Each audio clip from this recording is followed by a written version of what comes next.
kategorinya Kak. Dan sebelumnya sebelum belajar kita bakal kumpulin konsentrasi dulu. Karena kalian kan habis olahraga kan panas. Nanti otak kalian kan pasti nyut ya kan? Jadi konsentrasi dulu ya. Kalau aku bilang pagi, kita tepuk tangan sama. Oke. Kita kalau dia bilang siang, itu malam.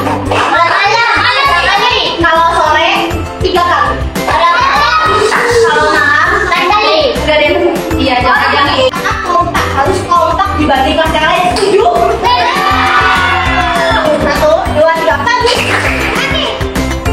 Siang. Sore. Jadi anti korupsi.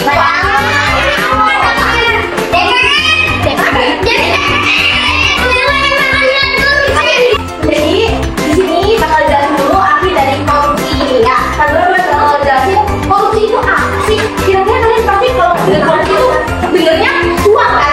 Ya. Jadi ya kita tuh sebagai warga Indonesia yang baik harus berani tolak korupsi, betul nggak? Apa itu korupsi? Jadi korupsi ini adalah tindakan kita mengambil sesuatu yang bukan milik kita. Contohnya gimana? Kita juga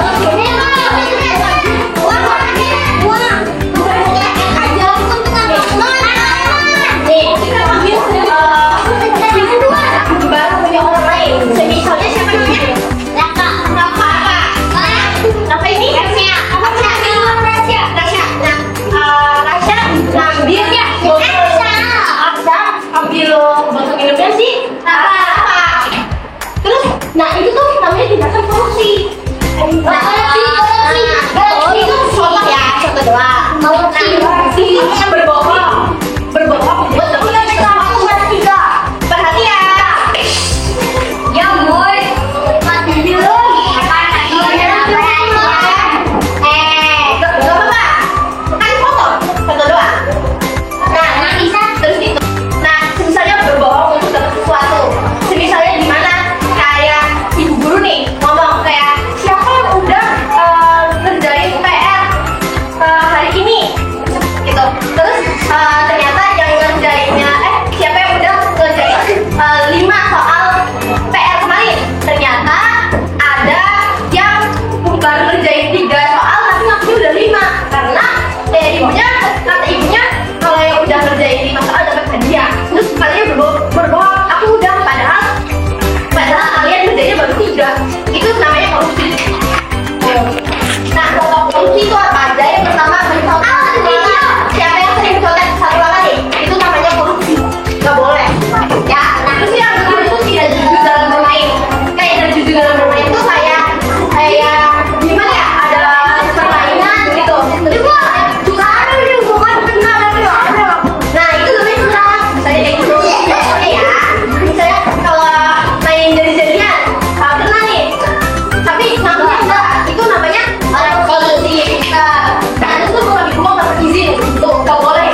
Nah, di sini nilai yang pertama konsentrasi,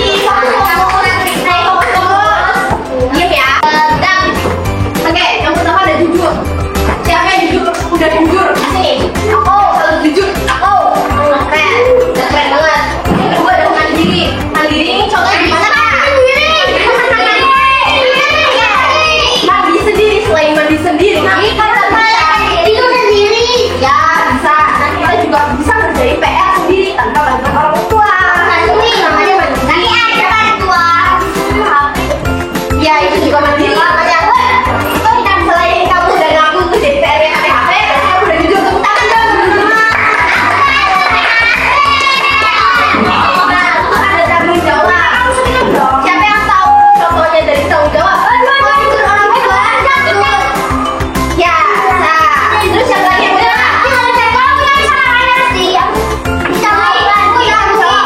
ya bisa. Nah selain kayak gitu juga tanggung jawab itu sebenarnya kayak kita ada judul bikin dari sini.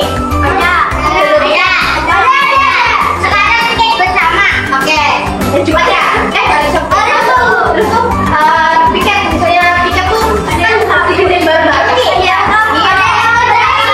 Ada yang bekerja itu namanya nggak bertanggung jawab tuh. Tapi itu namanya korupsi. Ada sederhana. Nah, berarti nanti kamu jelasin ya prosesnya. Terus tuh ada sederhana. Ada sederhana nih jelasin sama Kanita. Ada peduli nanti jelasin sama Kak Mikael. Yang itu ada disiplin. Disiplin itu misalnya kita memakai seragam sesuai dengan ketentuan atau jadwal. Belajarnya ya itu adil. Ada adil. Ada adil ya. Ada kerja keras. Tadi contohnya kayak belajar terus itu namanya kerja keras gitu. Terus mendapatkan hasil yang maksimal. Apa yang berani? Nah, berani itu artinya kita berani melakukan untuk melakukan hal yang benar meskipun kadang susah. Kadang ngerasa takut, kadang ngerasa nanti takut dijauhin sama temen-temen. Ya kan, kalau berani ngakuin salah, meskipun kadang berani itu susah, sulit. Misalnya kayak berani mengaku bahwa salah, itu kita harus berani dengan jujur, dengan seadanya. Yang apa yang kita lakuin dengan kejadian nyata. Terus tuh ada berani menolak ajakan untuk berbuat curang. Curang itu kayak gimana? Kayak korupsi. Ya itu korupsi. Nah kayak curang kayak gini. Misalnya kita jajan di kantin nih, yang kita belinya 5 Korea, bayarnya 1. Nah itu kan misalnya Kanura ada ngajak Kanita, Kanita beli gorengan yuk, berapa? 5, beda 1 aja ya. Nah terus tuh Kanita yang ngomong enggak, kamu nggak bener gitu. Nah namanya tindakan berani. Berarti Kanita itu orang yang berani menolak ajakan berbuat curang. Itu namanya curang ya. Apa sih kita berani di sekolah apa aja nih? Ada kita harus berani menegur ya. Jadi ya. Terus yang kedua kalau ada bersalah, kalau kita bersalah harus berani meminta maaf. Gak apa-apa kok kalau kitanya ngerasa aduh aku banget sama dia kayak dia udah ngakalin aku kan. Kita jadi manusia yang harus berhati, ikhlas, luas dan lapang. Kita harus memaafkan. Kalau kita memaaf, enggak. Kita tuh jadi pribadi manusia tuh harus memaafkan ya, harus ikhlas gitu ya. Terus juga orang yang ngelakuin kesalahannya harus berani meminta maaf. Meminta maaf tuh nggak salah teman-teman. Ya. Terus tuh yang ketiga itu ada saat guru yang bertanya, kita harus berani menjawab. Gak peduli itu salah atau betul, yang penting kita berani untuk menjawab. Kita harus berani berpendapat. Kita harus berani berpendapat walaupun itu salah apa ya. Nah yang kedua itu saat belajar kelompok kita harus berani memberi pendapat. Kayak misalnya ini buat hukuman nih, ya kan di kelompok ya. Ya. Nah terus tuh kata misalnya kita nih sekelompok nih 1, 2, 3 kelompok. Tapi kata aku tuh jendelanya jangan satu deh, nanti orang yang di dalamnya kan nggak ada lagi gitu, jendelanya cuma 1. Jadi aku ngomong ke Kak Calisa, Kanita, Kak Najwa sama Kanita, ini jendelanya kurang 1 lagi deh di sini biar gede gitu, biar bagus